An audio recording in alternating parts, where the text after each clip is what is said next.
नमस्कार मित्रांनो, ॲग्रिकॉस सबका बॉस या आपल्या चॅनलवरती सर्व मित्रांचं स्वागत आहे. मित्रांनो, बरेच दिवस झाला आपण व्हिडिओ बनवला नव्हता. काही कारणास्तव ते बनवता आला नाही. पण इथून पुढे आपण जोरदार तयारी आपली चालू करणार आहोत. तलाठीची एक्झाम काहीच दिवसात होईलच. त्याचा अजून काही बातमी आलेली नाही आहे, पण होईलच लवकरात लवकर. तर तयारी तुमची जोरात चालू असावीच. त्यासोबत आपले व्हिडिओ देखील तुम्हाला मदत करतीलच.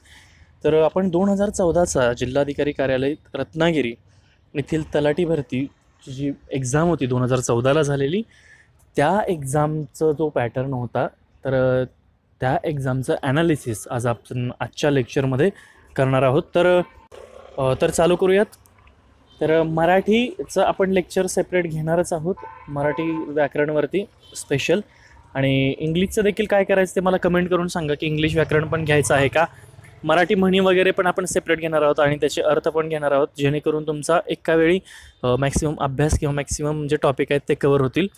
आणि त्याचप्रमाणे मग मॅथ्सचं देखील लेक्चर आपण घेऊयात.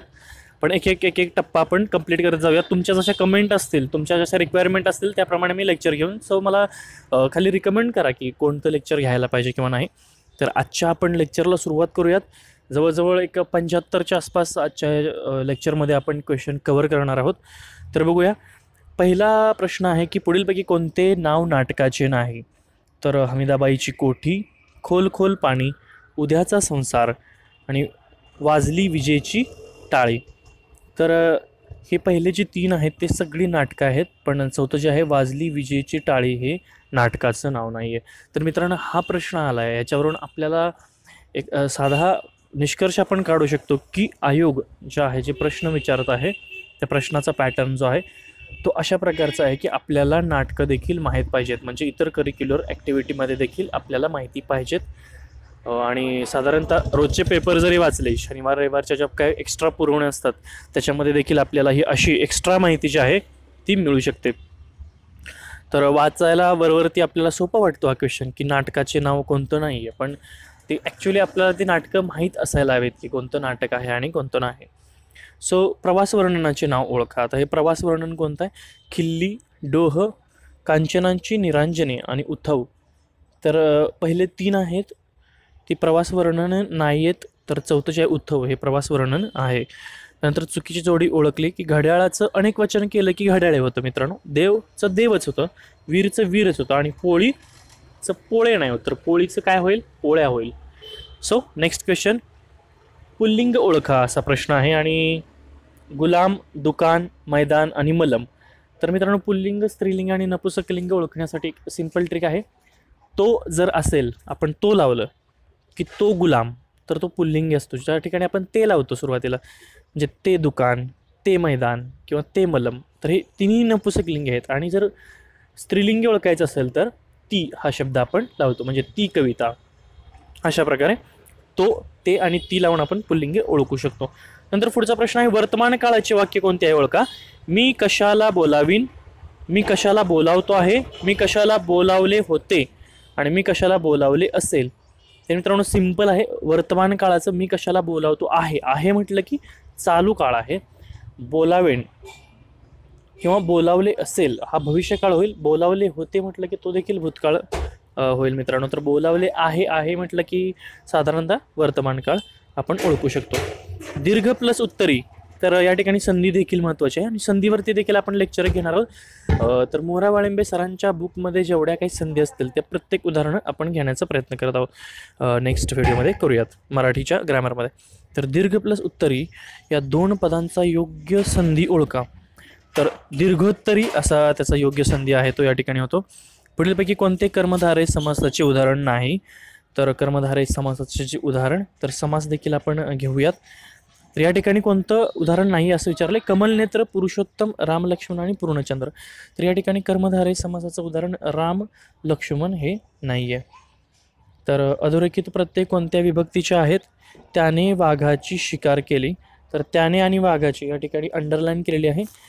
तर त्याने आणि तृतीया या ठिकाणी येतं आणि वाघाचीला षष्टी येतं. तर मित्रांनो, विभक्तीचे जे प्रत्यय आहेत, सलाते, सलाणाते, चाचीचे, चेचाची, ती प्रत्येक लेक्चर आपण घेऊ. आजपर्यंत आपण 2 लेक्चर, एक अव्ययावरती आणि एक अलंकारावरती आपण अपलोड केलेलं आहे मराठी व्याकरणासाठी.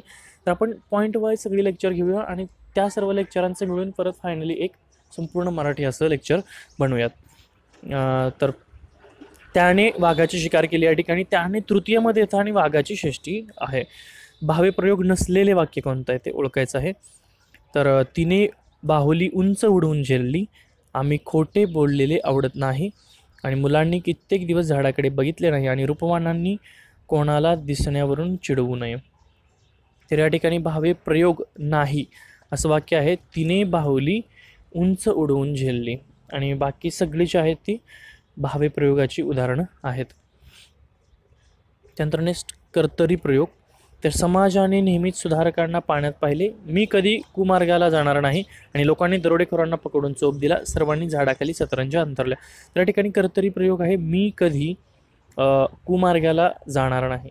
आता या ठिकाणी मित्रांनो कर्ता जो असतोय तो मी आहे, आणि ज्यावेळी कर्त्याला कोणताही प्रत्यय नसतो तर त्यावेळी तो कर्तरी प्रयोग असतो. आणि त्या कर्त्याप्रमाणे जर क्रियापदाचं लिंगवचन बदलत असेल, ओके, मी परत एकदा वाक्य रिपीट करतोय, ज्यावेळी कर्त्याला कोणताही प्रत्यय नसतो, म्हणजे या ठिकाणी कर्ता मी आहे, मीला कोणताही प्रत्यय नाही आहे, मला वगैरे असा कोणताही प्रत्यय नाही, तर मी हा जो कर्ता आहे त्या कर्त्याप्रमाणे जर क्रियापद बदलत असेल, म्हणजे कर्त्याचं जर लिंग बदललं, वचन बदललं, वचन म्हणजे त्याचं अनेक केलं, आम्ही केलं समजा, तर या ठिकाणी कर्त्याप्रमाणे जो आहे ते क्रियापद बदलत असते, त्यामुळे आपण त्याला कर्तरी प्रयोग असं म्हणतो. पुढचा प्रश्न आहे, पुढील शब्दांमधून समानार्थी नसलेला शब्द कोणता आहे तो ओळखायचा आहे. तर अग्नी, पावक आणि अनल हे तीनही देखील शब्द जे आहेत ते समानार्थी शब्द आहेत. त्यांचा वाहक हा शब्द समानार्थी नाही आहे. सिंपल, वाहक म्हणजे वाहून नेणार असं आपण त्याला म्हणतो. आणि अग्नी, पावक, अनल, कानन हे जे आहेत शब्द ते अग्नीला समानार्थी शब्द आहेत किंवा आगीला समानार्थी शब्द आहेत. कुसुम या शब्दाचा समानार्थी शब्द ओळखला, मी विचारायला सांगितलं आपल्याला की कोणता आहे कुसुम, तर पुष्प हा कुसुमसाठी योग्य समानार्थी शब्द होतो. विहंग, खग आणि पंख हे त्याचे नाही आहेत, तर हे तिन्ही समानार्थी शब्द आहेत, आणि कुसुमचा जो समानार्थी शब्द आहे तो पुष्प आहे. तर विरुद्ध नसलेली जोडी कोणती आहे ती ओळखायची. मुक्तच्या विरुद्धार्थी बद्ध आहे, गुप्तच्या विरुद्धार्थी प्रकट आहे, ज्ञानाचा विरुद्धार्थ आहे तो अज्ञान आहे, आणि विज्ञानाचा विरुद्धार्थी शब्द सज्ञान या ठिकाणी नाही आहे, त्यामुळे ही तिसरी जी जोडी आहे ती चुकीची जोडी आहे. संस्कृत भाषेतील उपसर्ग ओळखा. तर हर, बे आणि दर हे तीन देखील संस्कृत भाषेतील नाही, तर यथा, तर यथा हा शब्द आहे तो उपसर्ग, अर्थातच बेस्ट